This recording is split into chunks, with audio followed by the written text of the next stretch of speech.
Let's see. Well, I'm so excited and thrilled that we've come to this day. I've been looking forward to it for such a long time. And if you'll permit me, I'll just say a few words before we get started. Does that sound okay? Sounds good. Good.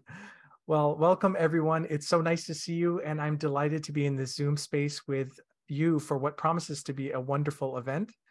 I'm Dr. Sampur Farzaneh. I'm an assistant professor of Islamic and Digital Media Studies and director of the Center for Multi-Religious Studies here at Starr King School for the Ministry. I'm thrilled that we're joined this evening by the Reverend Dr. John Thatamanil, who will be providing us with a lecture titled More Than We Already Know, Celebrating the Work of Interreligious Learning, followed by a Q&A. I'm going to offer just a few words on behalf of the center before we get started and spend a moment to introduce our honored speaker. We founded the center in 2021 to further the study of multi-religious identities, practices, ritual arts, and education, and honor the legacy of our beloved former provost, Dr. Ibrahim Farajajeh, and his ministry in organic multi-religiosity. The center offers courses in a diverse array of religious and spiritual traditions, a certificate in multi-religious studies, sponsored sessions within the Starr King Annual Symposium and other public programs, and multi-religious chaplaincy training in coordination with Starr King's chaplaincy concentration. Tonight's event celebrates our commitment to bring together voices from diverse faith traditions and provide a platform for education about multi-religious life and learning. This kind of work certainly doesn't happen in a vacuum, so I must offer gratitude on behalf of the center to all of the faculty, staff, students, trustees, and community members at Starr King School for the Ministry, and especially our school's president, the Reverend Rosemary Bray McNatt, and our Dean of Faculty, the Reverend Dr. Gabriella Latini, for their continued support of the vision of the Center for Multi-Religious Studies. I must also thank Xander Huffman and Larkin Flora for their work behind the scenes in getting this event off the ground. Now on to some very exciting background about our speaker in today's talk. The Reverend Dr. John J. Thatamanil is a professor of theology and world religions director of the Insight Project, Theology and Natural World at Union Theological Seminary. He is also volunteer priest associate and diocesan theologian at the Anglican Church of St. John the Divine in Victoria, BC, Diocese of Islands and Inlets.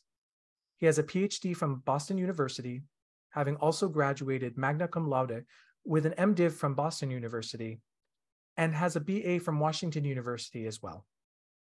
Dr. Thatamanil teaches a wide variety of courses in the areas of comparative theology, theologies of religious diversity, Hindu-Christian dialogue, the theology of Paul Tillich, theory of religion, process theology, and eco-theology. He is committed to the work of comparative theology, which is theology that learns from and with a variety of traditions. His first book, The Immanent Divine, God, Creation, and the Human Predicament, an East-West Conversation, is an exercise in constructive comparative theology, and his second book, Circling the Elephant, a comparative theology of religious diversity, takes up the recent and extensive literature on the Western construction/invention of the category religion. Dr. Thatamanil is currently working on a third book, provisionally entitled Desiring Truth, Comparative Theology, and the Quest for Interreligious Wisdom. Tonight's lecture challenges the popular predisposition to present religious diversity as a problem to be solved. Dr. Thatamanil suggests that rendering the religious other as a problem is itself problematic. What if we instead perceived religious diversity as a promise to be received rather than a problem to be solved?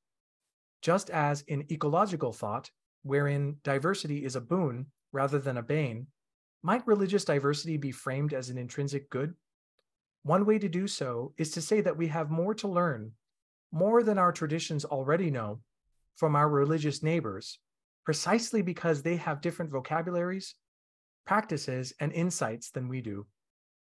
Moving towards the other in open-hearted receptivity is, therefore, simultaneously a move into deeper proximity to ultimacy. No movement towards the divine can exist without a commensurate movement towards one's neighbor. Celebrating religious diversity thus represents not just an ethical good, but also a theological good. Please join me in welcoming the honored speaker for our annual lecture, the Reverend Dr. John Thatamanil. Thank you so much, Sam. It's great to be with you. My thanks to your colleagues and your president and others who made possible this invitation. It's a delight to be with you. Now, this evening, let me begin by saying that my only regret is that I'm unable to be with you in person and become acquainted with your community, and then speak out of the warmth of such knowing and encounter. Virtually all that I am thinking and writing about these days is that deep, genuine interreligious learning is never a matter of learning at a remove or at a distance. There is surely, and there will always be, a place for objective learning about each other, but interreligious wisdom of the sort I seek must include learning with, learning from, and even learning as the other learns. And none of that is possible apart from relationship. Learning outside of the living context of encounter, I fear, runs any number of grave risks, not least that religious neighbors can never become my teachers. In a certain kind of configuration of academic learning, the scholar remains the expert, and the religious other or neighbor is reduced to the object of my study. Tragically, the history of such modes of study have shown us how easily objective scholarship is vulnerable to becoming complicit with any number of harms, including colonialism and appropriation. By contrast, consider Martin Buber's proposition, all real living is meeting. So I hope that at some point that meeting will occur and I can get to know you, Sam, and the broader Star King community in a genuine and living encounter. Now, to the work at hand. Given that I've just now, at some considerable length, talked about the importance of meeting and learning with, I believe I now have the obligation of telling you something about who I am. Otherwise, you will know nothing about my starting points and orienting commitments. And if you know nothing about me, then there's no possibility of meeting. My life and work have largely been given over to learning from and with Hindus and Buddhists, specifically their non-dualist strands. But I want to emphasize something pretty emphatically and right off the bat, because this is integral to everything I say today. My desire to learn from Hindus and Buddhists was never motivated by a perceived inadequacy or alienation from my Indian Christian origins. The church of my birth is the church known as the Martoma Church. Martoma meaning Saint Thomas. Doubting Thomas, as I think he is still unfairly known. I mean, the man should be cut a break. It's been 2,000 years. Well, according to tradition, Thomas came to India and founded the church in India. My life inside this church during childhood was quite positive. Hence, my Christian life was never marked by periods of injury, alienation, and then eventual return. I'm grateful for that, and I do not take it for granted. I think one reason for this untroubled relation with my own tradition was that I was never given a pointed message that other traditions were somehow deficient to Christian faith. That was just not part of my upbringing. While in high school, a Sunday school teacher even assigned a book that was then called The Religions of Man by Houston Smith. The book now bears the inclusive title, The World's Religions. That teacher was none other than my dad's first cousin, someone I regard as my uncle. I can only now begin to appreciate what a gift it was to have a teacher who had no reservations about assigning a thoughtful and positive account about other religious traditions in Sunday school. In effect, without saying so, he taught me several lessons. First, that other traditions are not our rivals, and number two, that an informed and appreciative knowledge of other traditions can be a robust part of a reflective Christian life. Three, faithfulness to the way of Jesus in no way requires a rejection of other communities, traditions, and their spiritual riches. Now, I don't know whether my uncle meant to convey all those notions, but he certainly did by making us read Houston Smith in Sunday school. For me, that proved to be a profound moment of awakening, a truly profound moment of awakening, because it provided me a way of reclaiming a sense of Indianness as a child who had immigrated to the US at the age of 9. So beginning in high school, I began to realize something of the depth of my Indian background, and by appreciating the riches of Indic traditions, particularly in their non-dualist modes. I'll say just a bit about what non-dualism is in a moment. But those aspects of Indian traditions proved to be powerfully resonant with my own experience of God as, to use Augustine's words, nearer to me than I am to myself. God, or ultimate reality, as the ground and power of being, and not just a being among beings. So on this account, God was not merely a transcendent being who was somewhere else, but immanent in me and in all things. That's what it means to say non-dual.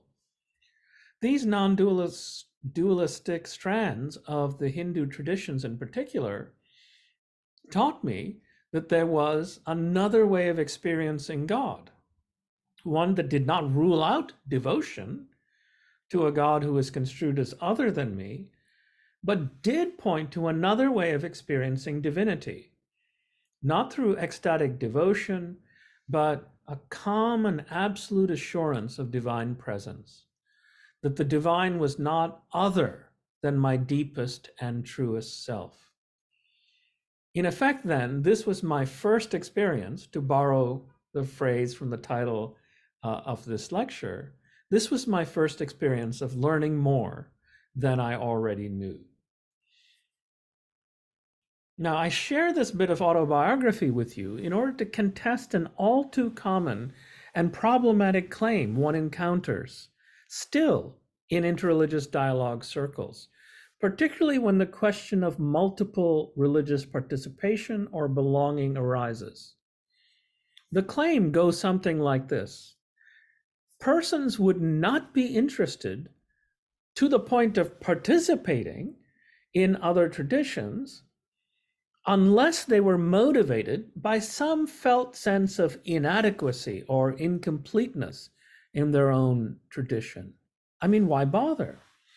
Now, while it is no doubt empirically the case that many persons set out to study traditions other than their own because they are alienated, estranged, or troubled by some features of their own tradition, I want to strongly emphasize that this need not be the case. I believe that one can be deeply committed to one's own home tradition if one happens to even have one. Of course, we live in an age where increasingly that's not assured. But if you do have one, you don't have to perceive something missing from your own tradition to have what the Swedish Bishop Christer Stendahl used to call holy envy, a phrase recently made famous by the writing of the Episcopal writer Barbara Brown Taylor. For me, holy envy, this desire to learn more than I already know, can be entirely motivated by a desire to learn from other traditions, a learning that is prompted by a profound intuition that religious traditions are genuine gifts. As a Christian, I wish to affirm that position, that pluralist position, that religious diversity is a permanent part of God's will for the world. That is to say, religious diversity is not an accident. It is not something we seek to get over or erase, but a permanent part of God's will for the world. As Psalm mentioned, I published a book in 2020 entitled Circling the Elephant. I will tell you a lot about that title later, but I should just quickly mention that for the longest time, I was thinking of naming the book The Promise of Religious Diversity. I was considering that title because I had grown quite weary and tired of the number of books and essays entitled something like The Problem of Religious Diversity. So much work among scholars of religious diversity over the decades has begun with that assumption, the assumption that religious diversity is either fundamentally a problem or a source of problems. I want to ask another question instead. Can we imagine theological reflection that begins with a delight in multiplicity, reflection that even invites us to grow an appetite for religious difference? Those phrases are borrowed from my dear friend Catherine Keller, to grow an appetite for religious difference. Might we think of religious diversity as promise rather than problem? That's the central question that much of my recent work is dedicated to. What I ended up arguing in the Elephant book is that religious diversity is not, as Psalm has already indicated, a problem. On the contrary, the problem is the habit we have of framing religious diversity as a problem, which is to say that a great deal depends on our habits of thought and the limits those habits place on our imagination. Perhaps I can try to convey what I mean by asking some further questions that I don't think are often answered or even asked. Who stands to gain by depicting religious diversity as essentially and intrinsically problematic? Who profits by arguing that religious traditions are bound by nature to be caught up in mutual hostility? Who stands to profit by suggesting that global problems can be traced to the clash of civilizations? A clash of civilizations in turn traced to the conflicts between religious traditions.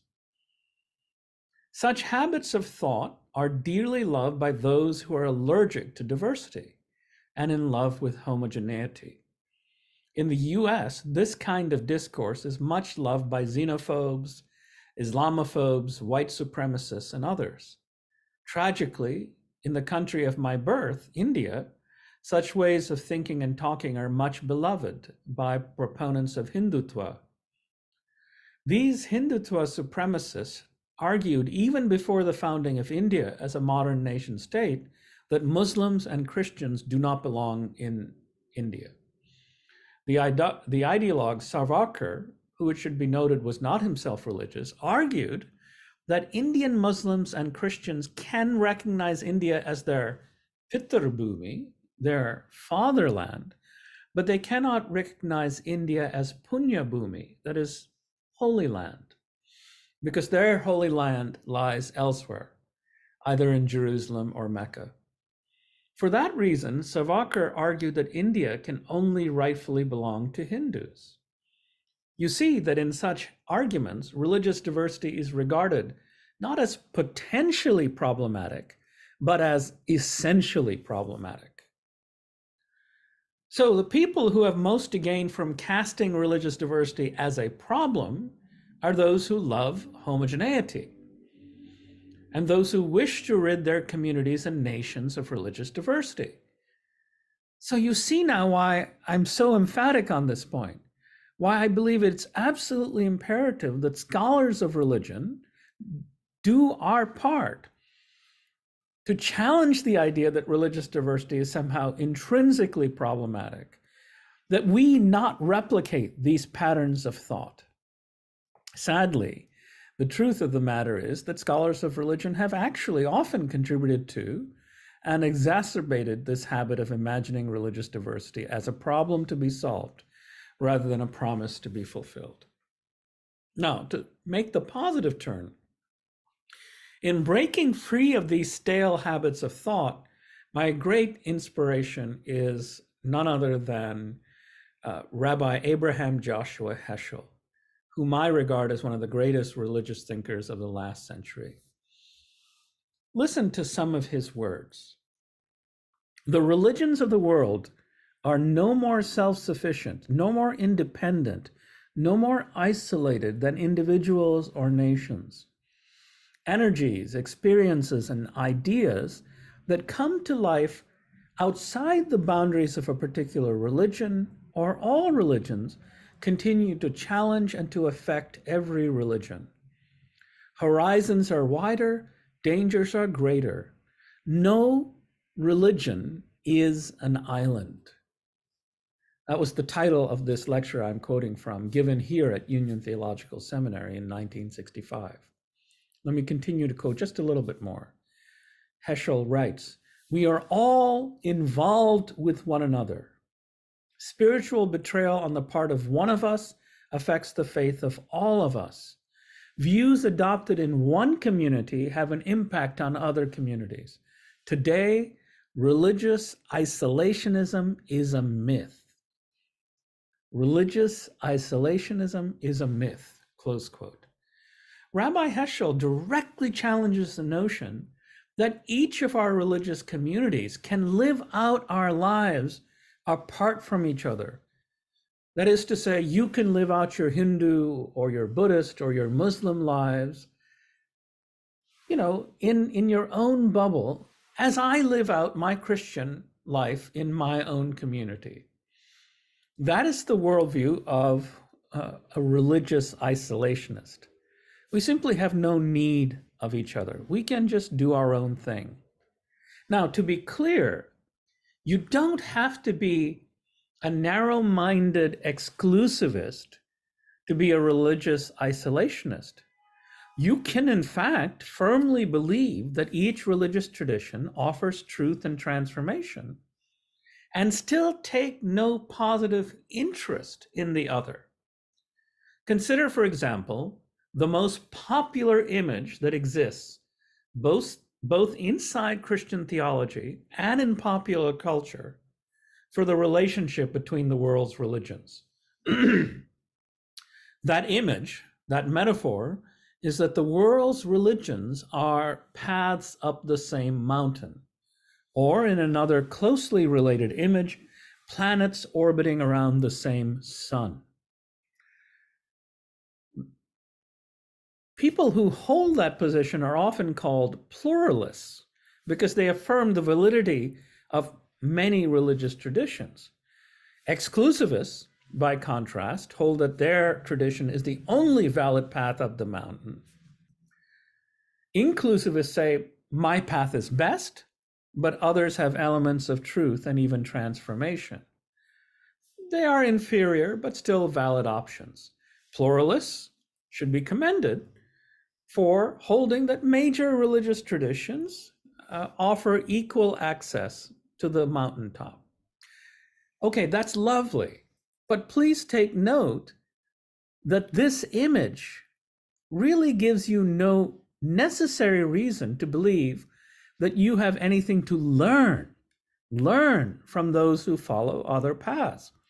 In fact, the logic of the image, visualize it in your mind, implies that it would be best for each of us to continue the work of climbing our particular paths. You climb yours, I can climb mine. Why visit yours? Wouldn't that be a movement laterally across the mountain rather than a way of continuing my vertical ascent by following my own path? In that sense, that paths up the same mountain image is, at least theoretically speaking, entirely compatible with what Heschel calls religious isolationism, right? That's why I'm not a big fan of either the mountain climbing image or the planets orbiting around the same, the same sun image. Neither of them really brings us into the situation where we might actually learn more than we already know. It is the title of my lecture, so it will get repeated a bit, I hope for productive reasons. So if no religion is an island, and then it follows that no religion is a solitary and independent path up the same mountain. We need a more creative, dynamic, relational, and interrelated image than the mountain climbing metaphor.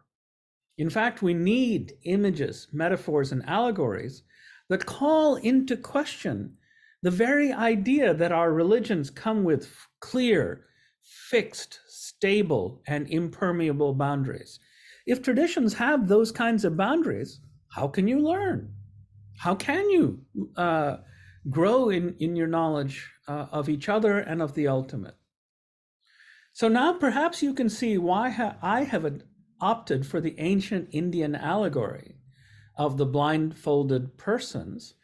Note, I make a change in the imagery of blind men and the elephant for multiple reasons, including reasons of disability theology. Better to go with blindfolded persons and the elephant. Now, more on that in a bit, but now back to Heschel.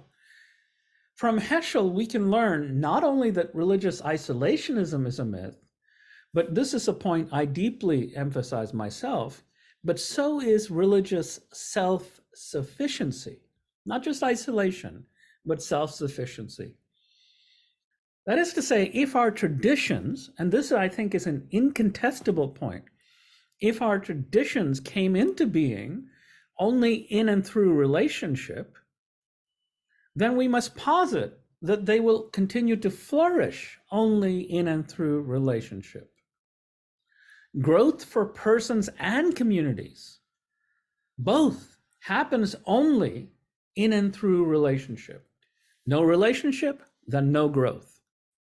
Self-sufficiency is a lie for both persons and traditions in a relational world. That is why I call for a relational pluralism, a pluralism that affirms that truth and transformation are available in a variety of traditions, but then goes one step further. I hold that only a relational pluralism in which the salvific power of our various traditions is mobilized and animated through relationship and mutual transformation can serve as an adequate foundation for how to think about religious diversity and also to meet the problems of our contemporary age. So relational pluralists go far beyond a conflictual understanding of religion and argue that the traditions stand in ongoing and positive need for each other.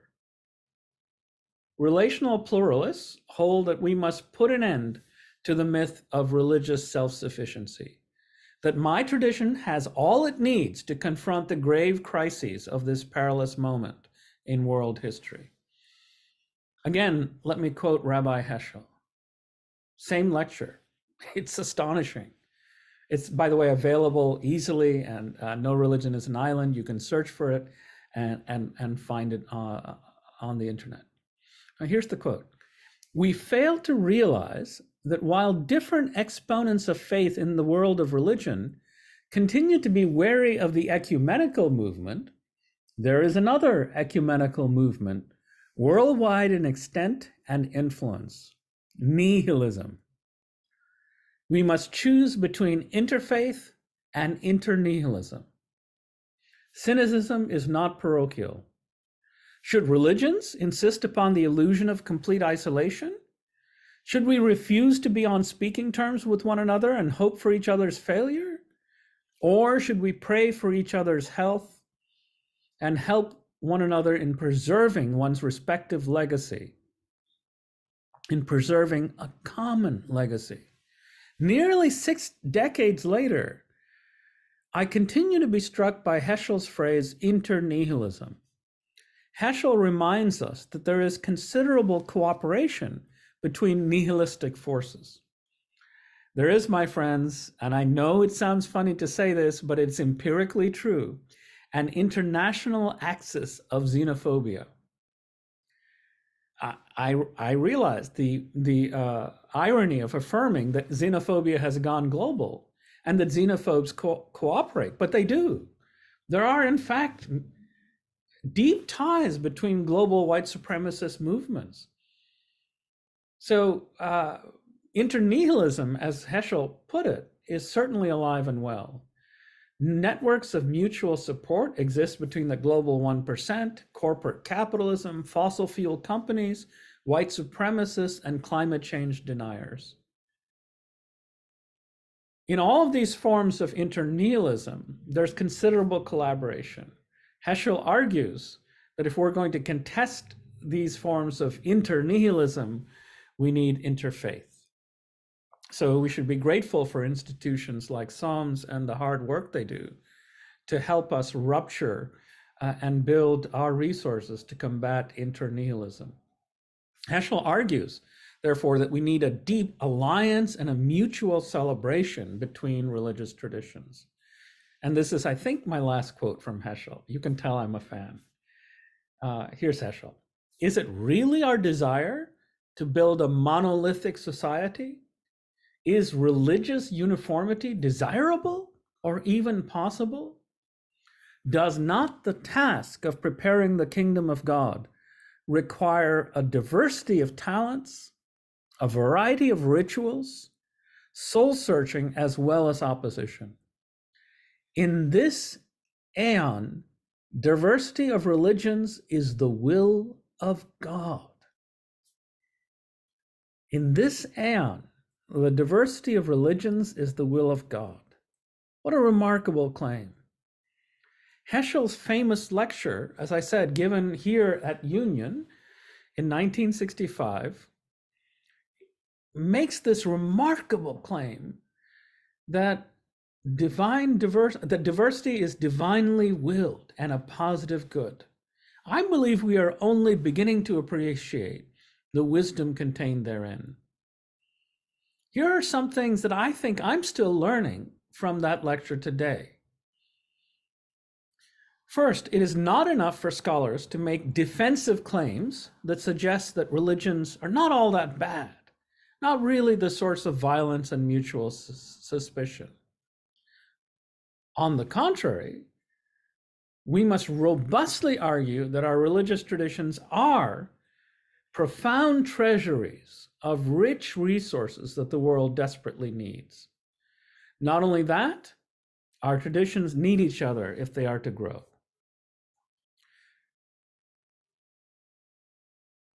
Now, instead of doing all of that, the history of the field of religious studies, and perhaps even theology to a considerable extent, have insisted on treating religion as a problem.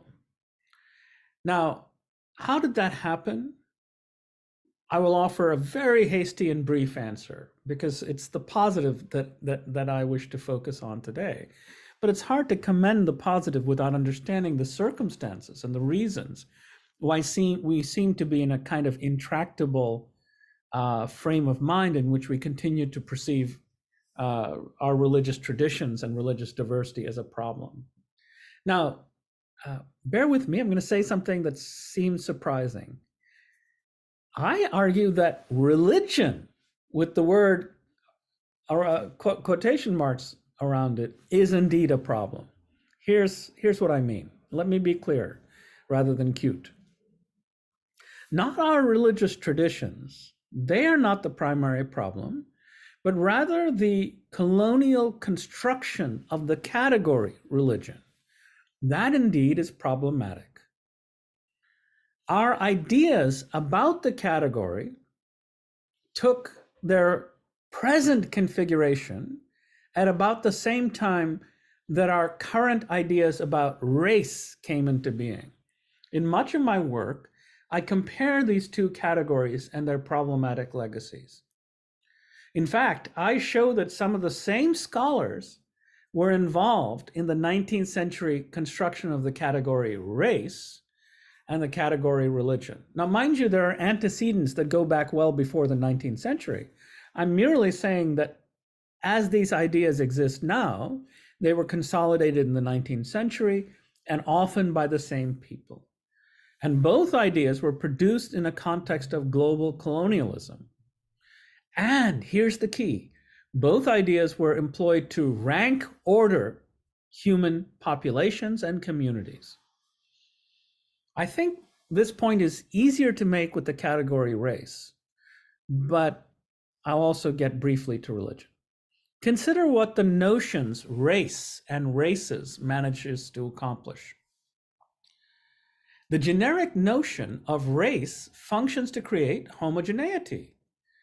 Innumerable kinds of human diversity are suppressed, as one and only one kind of difference is selected, marked, and privileged as a primary and often definitive axis for establishing and stabilizing difference, usually on the basis of some arbitrarily selected trait, like skin pigmentation.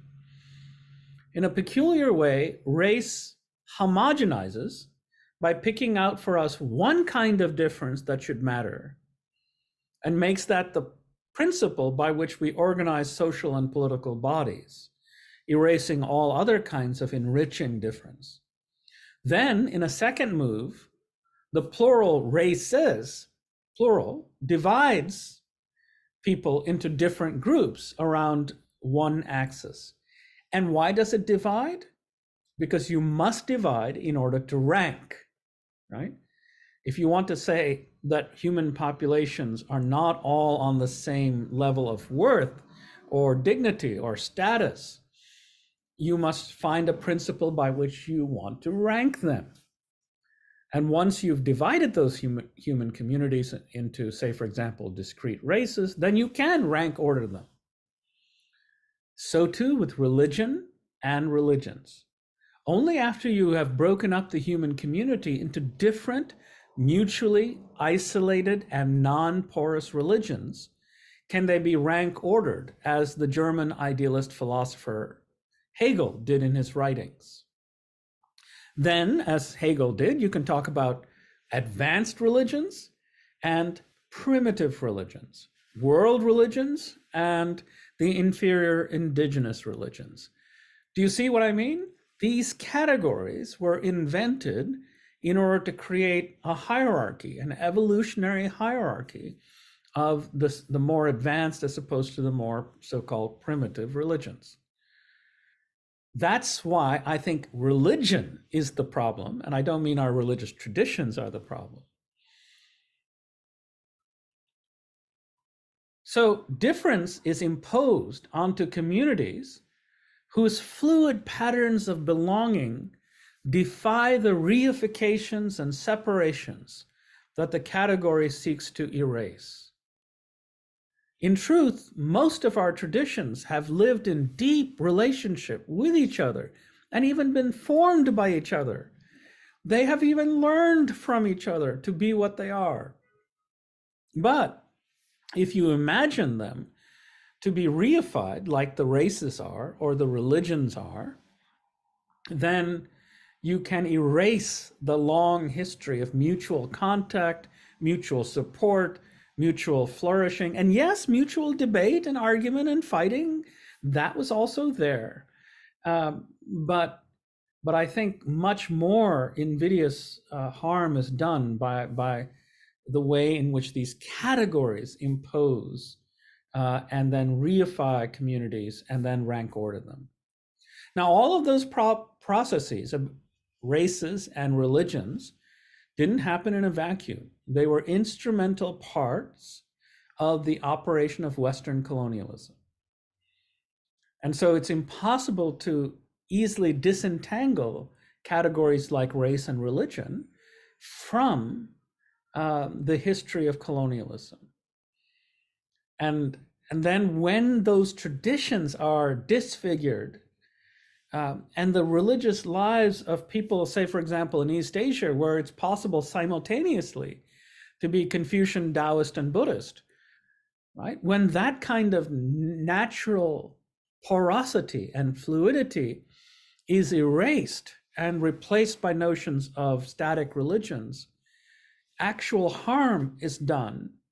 And the processes, the long processes of interreligious learning, where each of these traditions were transformed by the other, is hidden. You can now see perhaps why that I believe it is absolutely imperative not only to dismantle the idea that our religions are bound to be in conflict, but also to dismantle our very ideas about religion to begin with. We cannot begin to learn from each other if we keep believing that our religions are seamlessly integrated systems divided by impermeable Trumpian walls. If such walls exist, interreligious learning is not only undesirable, it is impossible. That is why we have to dismantle a number of ideas before we can move positively into a way of thinking in which the love of neighbor cannot be separated from the work of cherishing our neighbor's wisdom. Christian traditions have long, Jewish traditions as well, have long cherished the commandment to love thy neighbor. But that has been separated and isolated from the idea that we must cherish our neighbor's wisdom. The default assumption instead is that we can love our neighbors well enough without learning to love what our neighbor loves. That is to say, I might embrace my neighbor, but not my neighbor's wisdom. Far from regarding religious diversity as a gift, some Christians find it natural and unproblematic even to wonder why God even bothers to let non-Christians exist. So now to make the fully positive turn, having explained something of why I think we're in the muddle we are, right? The colonial construction of this category, the way in which it leads to the rank ordering of traditions, the notion of porosity, a denial of porosity. Now, against all of these ways of thinking, I propose we rehabilitate the age-old allegory of the blind men and the elephant. Note that I'd like to reformulate that category, that image.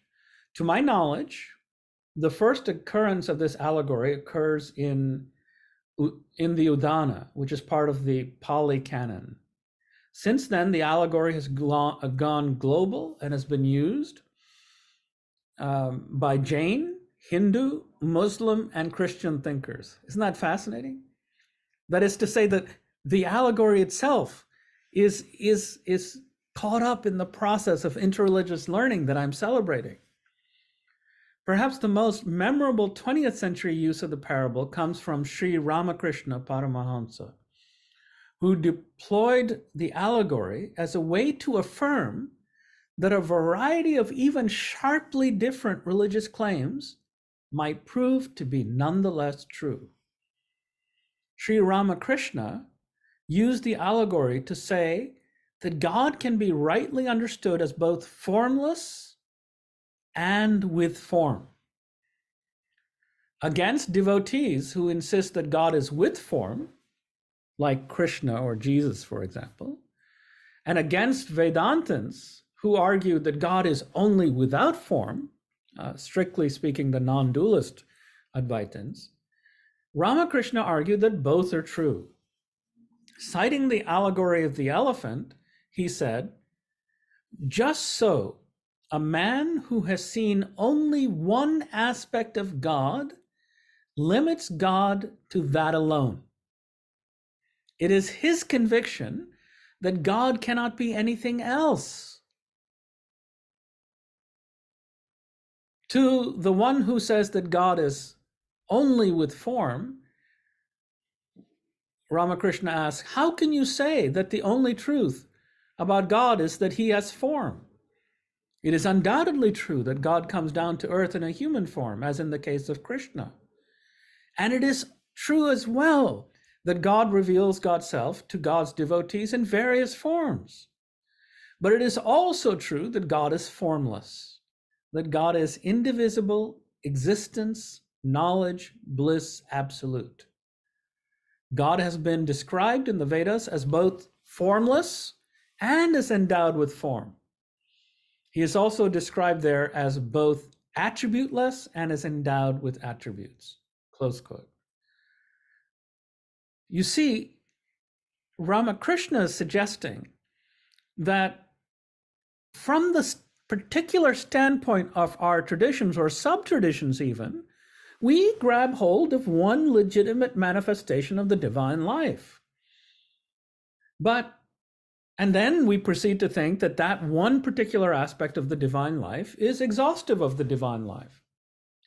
Against that presupposition, Ramakrishna says we need to use this allegory and imagine how it might be possible that we begin to actually learn to see as the other sees. That work I call, not just me, is called comparative theology. And in comparative theology, one way to think about what it is that it is the disciplined practice by which a person situated on one side of the pachyderm learns how to learn from the other, learns how to learn to see another aspect of the divine life by taking on the concrete practices, the disciplines, ways of being, reading, studying that the other has undertaken in order to see as the other sees, right? If you're going to learn to know what the other knows, you might need to practice as the other practices. And that is why during my student days, I made it a point to study Shankaracharya, the Hindu guru, with my guru, Swami Paramarthananda in Chennai. I read and studied several of the Sanskrit texts, like the commentary on the Bhagavad Gita and the Chandogya Upanishad with my Swami, and then engaged in textual and devotional study with my teacher. That's comparative theology, right? At least one mode of comparative theology. But I didn't stop there. I didn't just study the other. I then also tried to bring that back home within my own theological imagination and try to integrate what I learned from Christian traditions and Hindu traditions. Now, time has grown short, and I do want to hear your questions. I want to say that this kind of work is not just academic work. I wish to say that this kind of interreligious learning already has happened in public with huge, major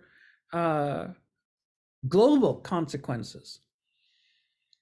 Consider, for example, what happened when in the processes of exchange and learning between Gandhi and Martin Luther King.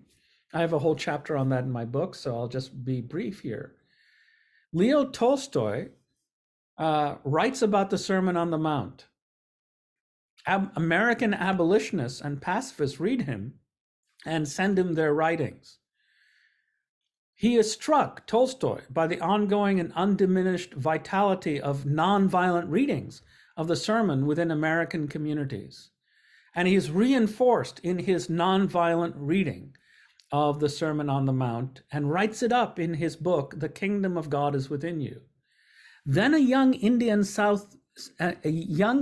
lawyer in South Africa, thrown off a train because of his color, the color of his skin, reads those writings and incorporates a new reading of the sermon and its preacher into his experiments in something he calls satyagraha, truth force. His reading and performance of the sermon generate a new understanding of Jesus as a satyagrahi, as a nonviolent resistor. You see how the lines between Christianity and Hinduism are getting muddied.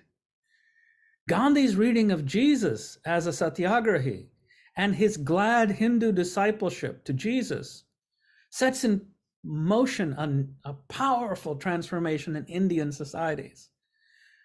Then the sermon is received back again in the US by King's teachers and then by King himself.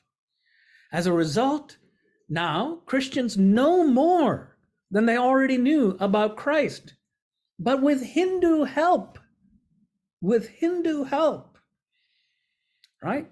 Here, the allegory, even the allegory of the elephant, is a bit disrupted because we can no longer think of the religious traditions as sort of isolated people standing on their each on their own side of the elephant, because now they're talking to each other, learning from each other, transforming each other, and transforming entire societies. That is what it means to learn more than we already know. It is instantiation of religious pluralism, relational pluralism, and what happens when relation entangles us all with each other, and we are all collectively transformed. As we move into the middle of the 21st century, a time of considerable global peril, I believe that nothing else than this kind of deep interreligious learning, by which we become more entangled with each other through the holy work of interreligious learning, will do to meet the great challenges of our time. Thank you.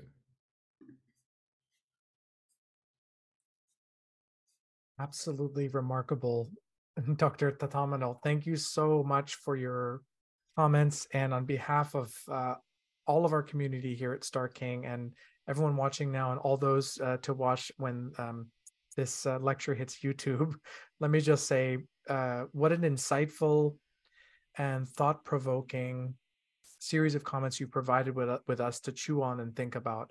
Not only the content of your lecture, but also the way in which you've helped us to think, to expand our worldview a little bit and reframe the way that we look at religion.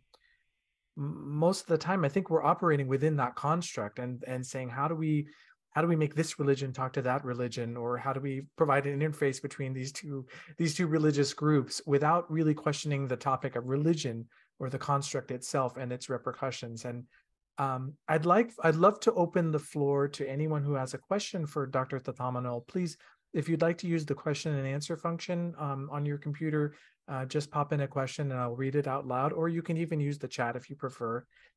And to get us started, to kind of probe a little bit deeper into that, the topic that you raised from your second book, Circling the Elephant. And I'm really grateful for the way that you've even reframed that parable, and because of ableist and gender concerns.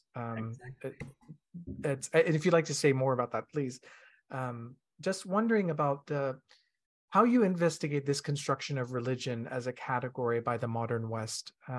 Specifically, if you could elucidate or elaborate a little bit more about what kinds of repercussions we can see from this invention of the construct of a religion as you've related it to race, in terms of religious diversity and marginalization.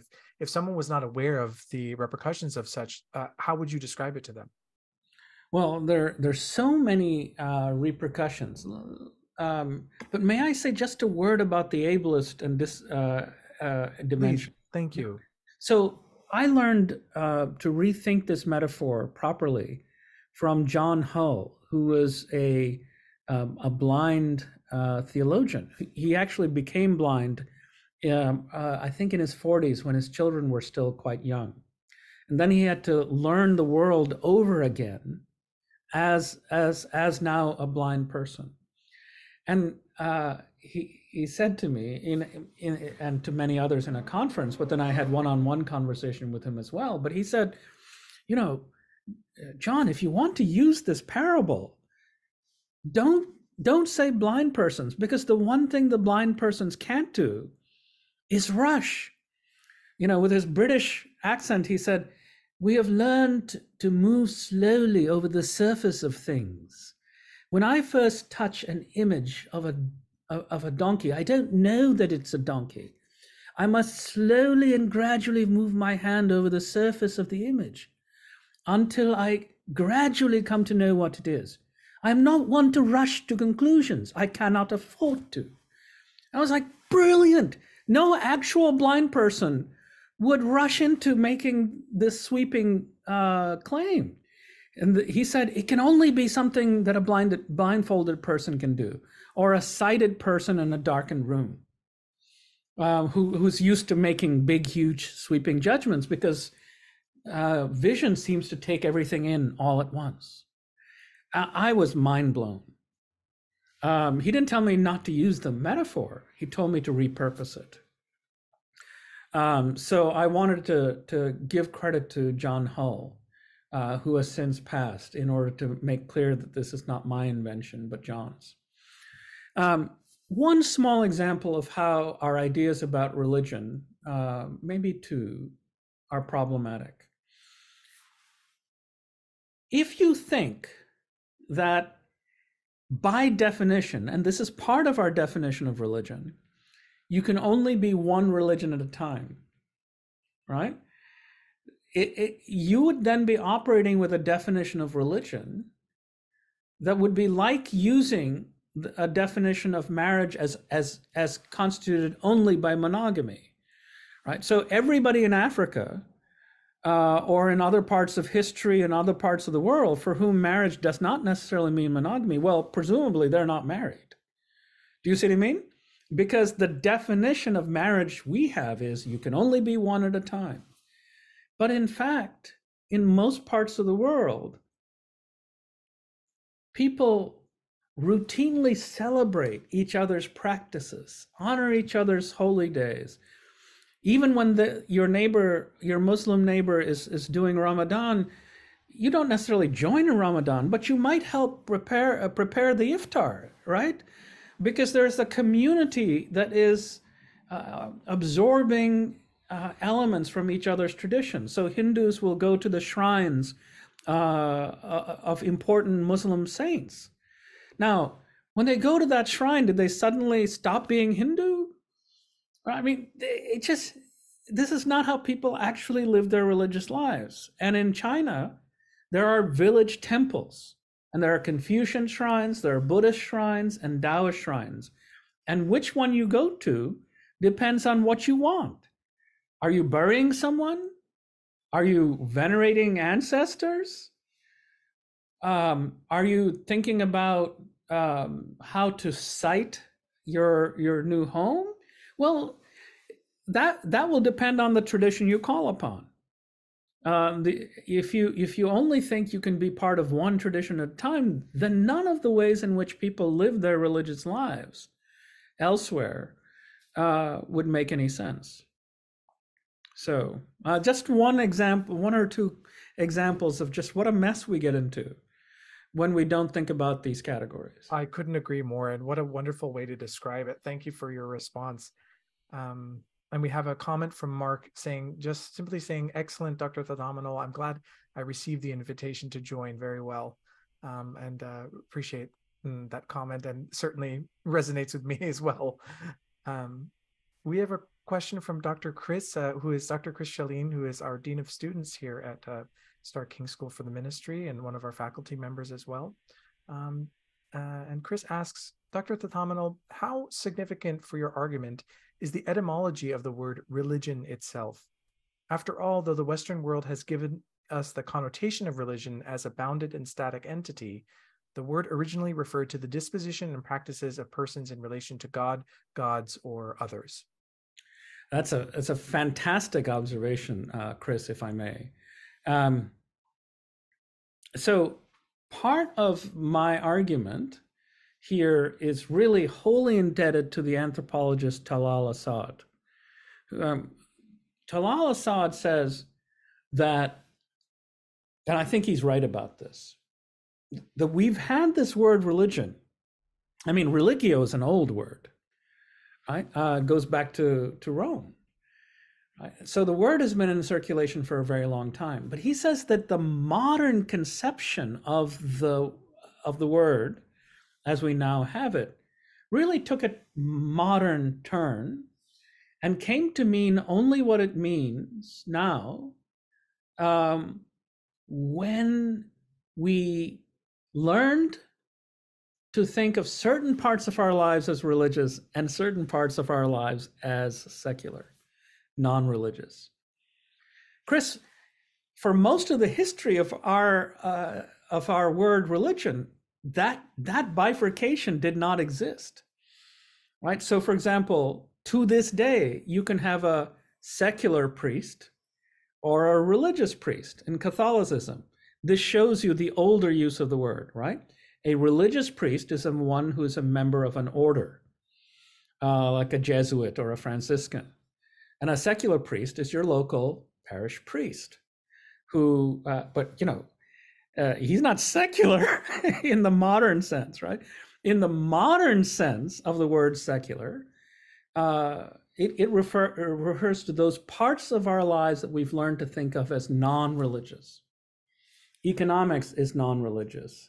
Science is non-religious. By the way, profound distortions of other traditions, right? If you say that economics is non-religious, then you get the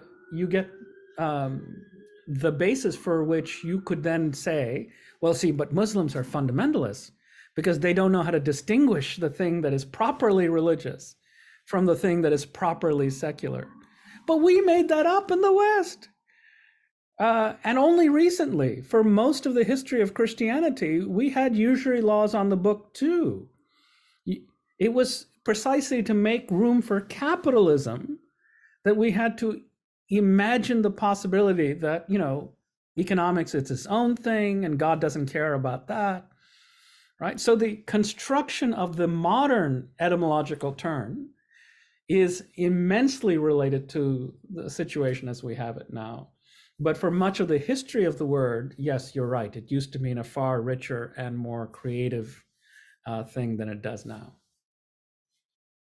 Thank you very much. And I must also say that I'm deeply indebted to Talal Asad for his idea of an anthropology of Islam, talking about Islam historically being studied as either a religion, a monolith, that it is just this one thing that we can point to, or a religion based on informants.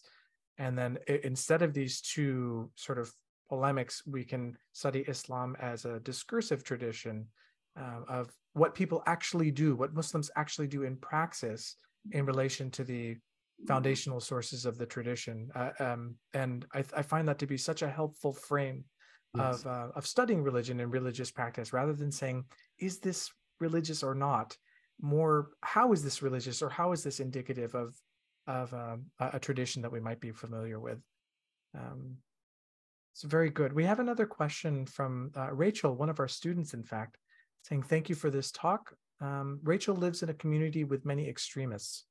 Do you have wisdom, suggestions, thoughts about initiating interreligious learning in this context? That is a deep and complicated question. And it would take far more time than we have, Rachel, for us to get into it. But let me offer a few quick things. I think, and this is something I'm learning, and I think we are all beginning to learn, that deep transformation of entrenched dispositions does not happen by way of argumentation. It happens by way of genuine human meeting. The history of the recent academy has celebrated critical thinking as basically what the academy is for, critical thinking. Sadly, we've said nothing at all about critical feeling. That there may be things that we need to feel our way into, and that our attachments and our clinging and our grasping around our identities, which produces the extremism, that might itself be something that needs to be worked on by way of critical feeling, of unearthing what is going on to produce these disordered attachments that generate extremism. What has happened to the heart? What has happened to desire? What has happened to feeling? Um, and until we start asking those questions, we're going to think that your problem is going to be solved by a better argument. It ain't going to happen. You're not going to out argue an extremist. Uh, some of my friends in Victoria, particularly Paul Brahmadat, who is the Center for the Study of Religion and Society at the University of Victoria, points out that you can't actually change the convictions of anti-vaccine people, vaccine deniers, by arguing them out of their position. I think the same set of affective work, affective labor, the relational labor of meeting and spending time with people, loving them genuinely, not to fix them, creating safe places where their own internal doubts can be surfaced, right? Extremism is always an indication that a great deal is being suppressed internally. Nobody becomes an extremist and clings rigidly to things without simultaneously pushing down a lot that they do know. And you have to make it safe for all of those dimensions of doubt and questioning and uncertainty to surface. And that won't happen if you don't create the conditions of loving receptivity that might create the matrix of warmth and affection within which a heart can relax, can unfold and open and say, you know, I have actually long held doubts about this, but I haven't been given permission to voice them.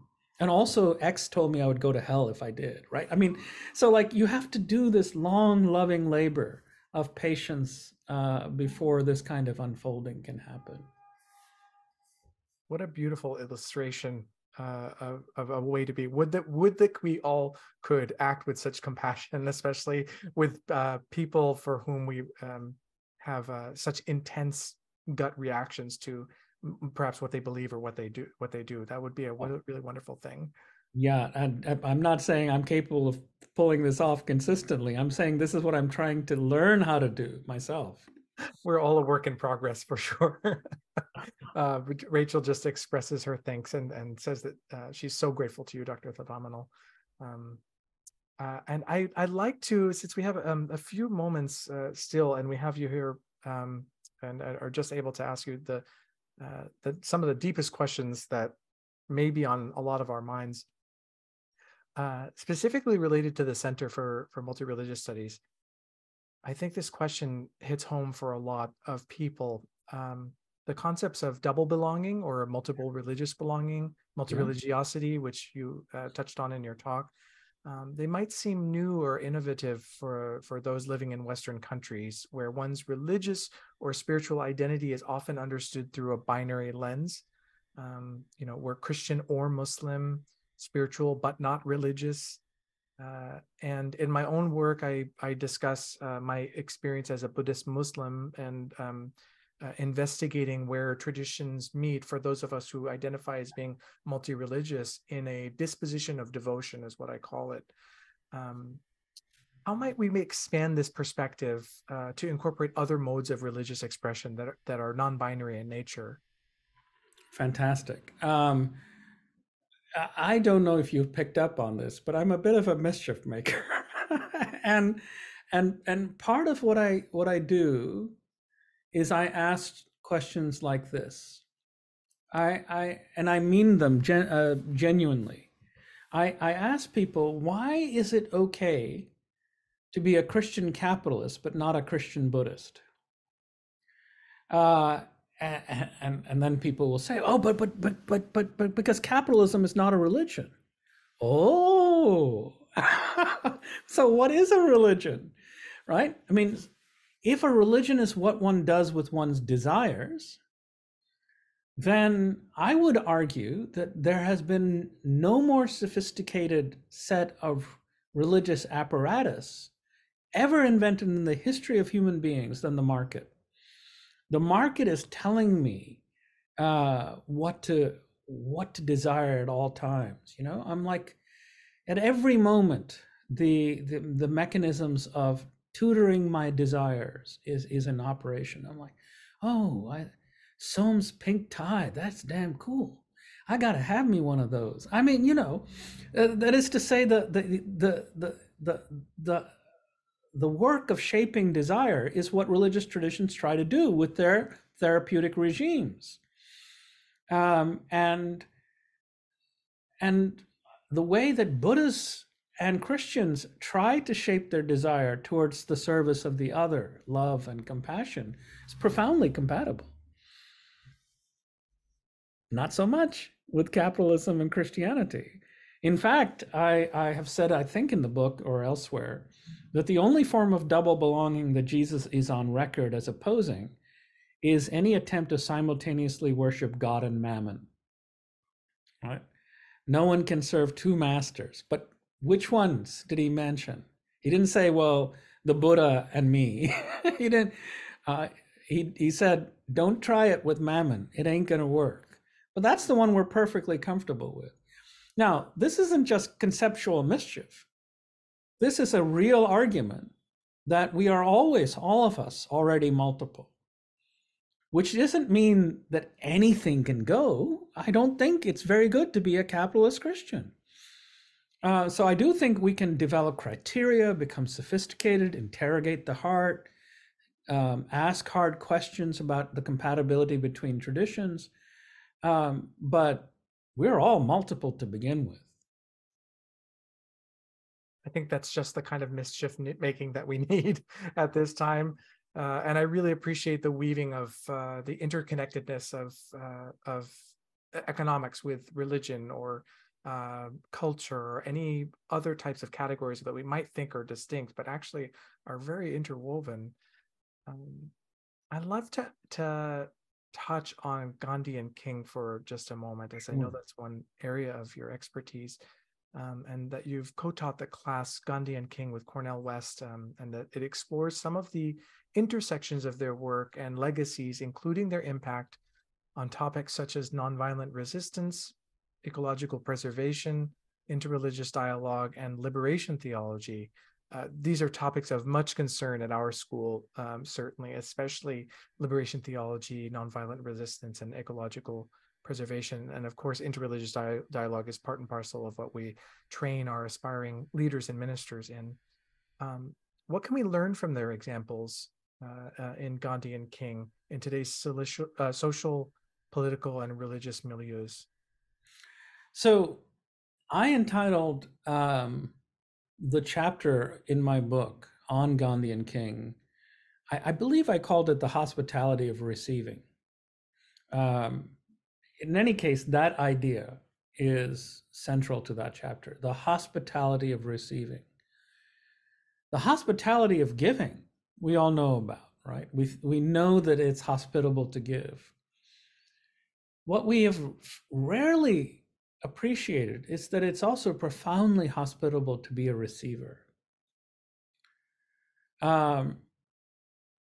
One of the things that I came across and was deeply moved and even troubled by when I read Gandhi was Gandhi's talks to missionaries, British missionaries by and large. He says to them, I appreciate your spirit of giving, but and I appreciate all that you try to do for so many here in India. But I miss in you a spirit of receiving. You're here as though India has nothing to give you. And it broke my heart the first time I heard it. And here's the great Mahatma saying, you treat us as though you have nothing to learn from us. So the notion of a hospitality of receiving, I derive from Gandhi's speeches, particularly to the Christian missionaries. And then I understood deeply what he was saying.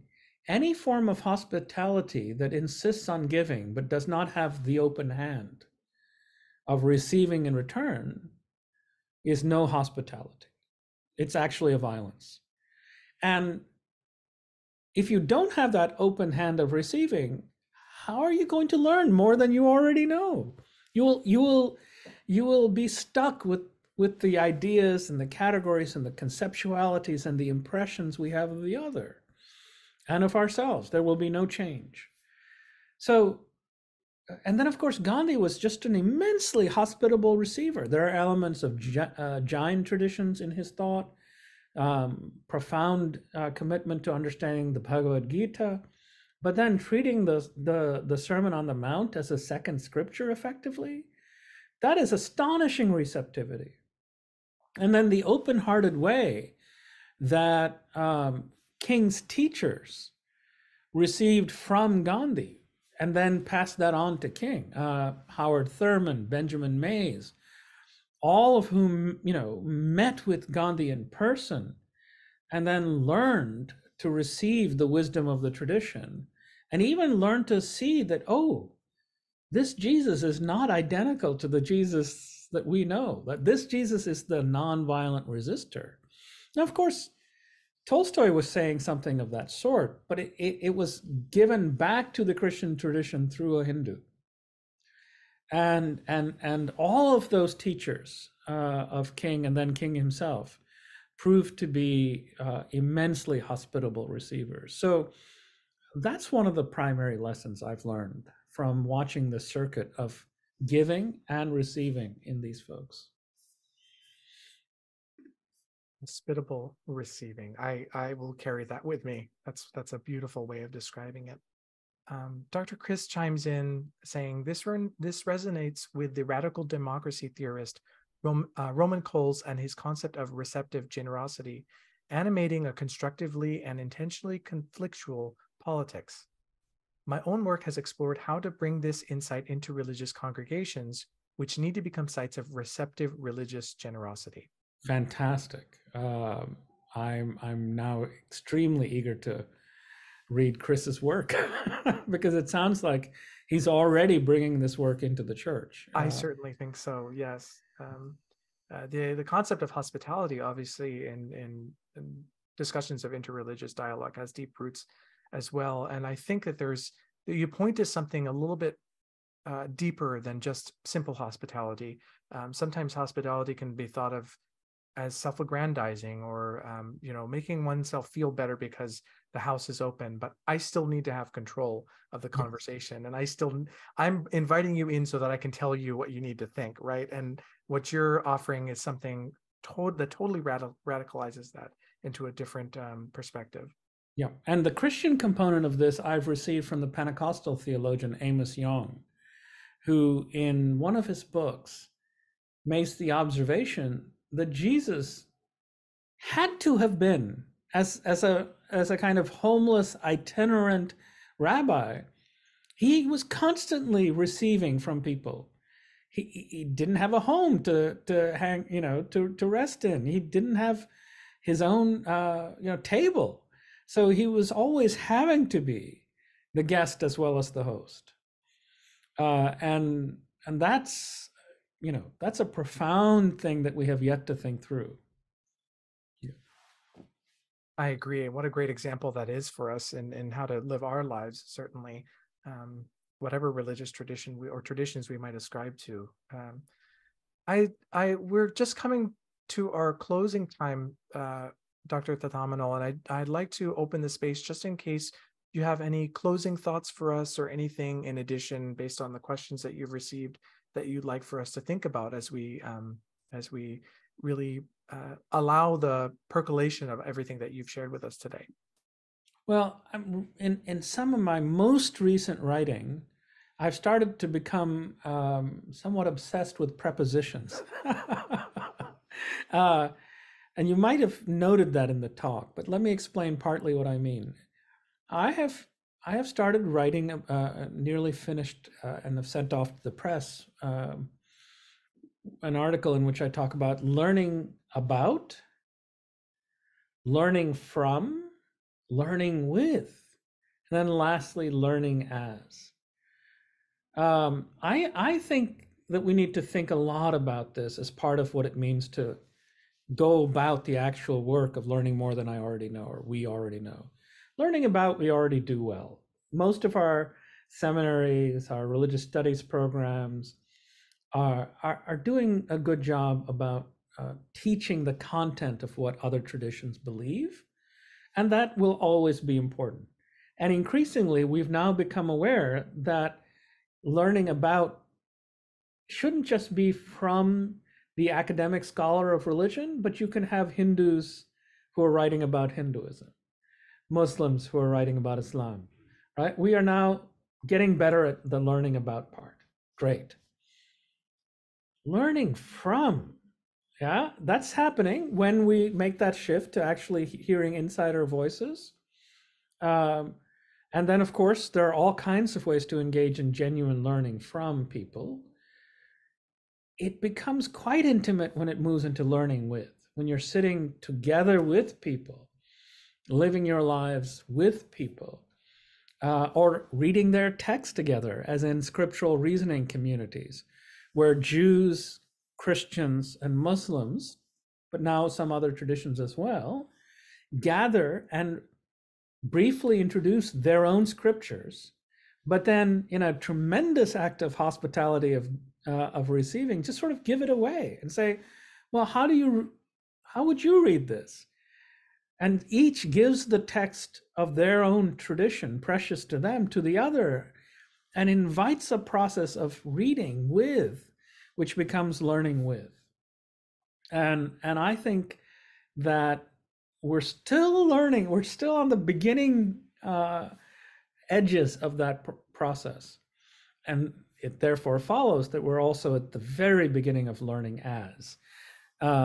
Learning as the other learns. That means actually doing the practices of the other with responsible teachers who know how to properly teach you, so that you're actually not making off with other people's religious ideas and practices. Now, I say that this is relatively new, but let's remember that the history of the 20th century is marked by these giants. Thomas Merton, learning from Buddhists, the Catholic monks who went to India and started ashrams in India and learned with Hindu renunciants, the Hindu sannyasis, like Swami Abhishektananda. They were, to use a metaphor, actually doing what I mischievously call religious cross-training, right? And therefore, learning to see as the other sees by practicing as the other practices. That is, I think, the deepest form of learning. And yes, in some cases, that will lead to multiple religious participation or even belonging. One of my friends is Ruben Habito. He's a Catholic, but he's a fully accredited Zen monk. And he's an amazing human being. If you don't think that if you want to know the fruit of such a life, just meet Ruben, a Zen Christian of just great profundity. That's what learning with in its fullness will become. That's when we really know more than we already know. I just love that. And I'm so inspired, Dr. Thatamanil. And learning with, for us, I'm inspired to think about learning for as well. Like Ooh. when we, for example, for Muslims, when others sit with Muslims in iftar to learn for the sake of being able to be closer to their neighbors, or have something to converse about, or be able to enjoy the presence of another in their own home. Or as a Buddhist, learning for the sake of others, not for one's sake, but learning to be better so that one can be of greater benefit to others. Som, you know I'm going to have to steal from Oh, you. it's free. it's welcome. It'll be duly acknowledged. But yes, as a preposition nerd, that's fabulous. I love that. I love these ways of knowing, and I really appreciate your comments today. I know that we all have benefited from your lecture today, Dr. Thatamanil. So on behalf of all of us, thank you so much for spending the evening with us and sharing your comments and your knowledge, your wisdom with us. And we look forward to your next book as well.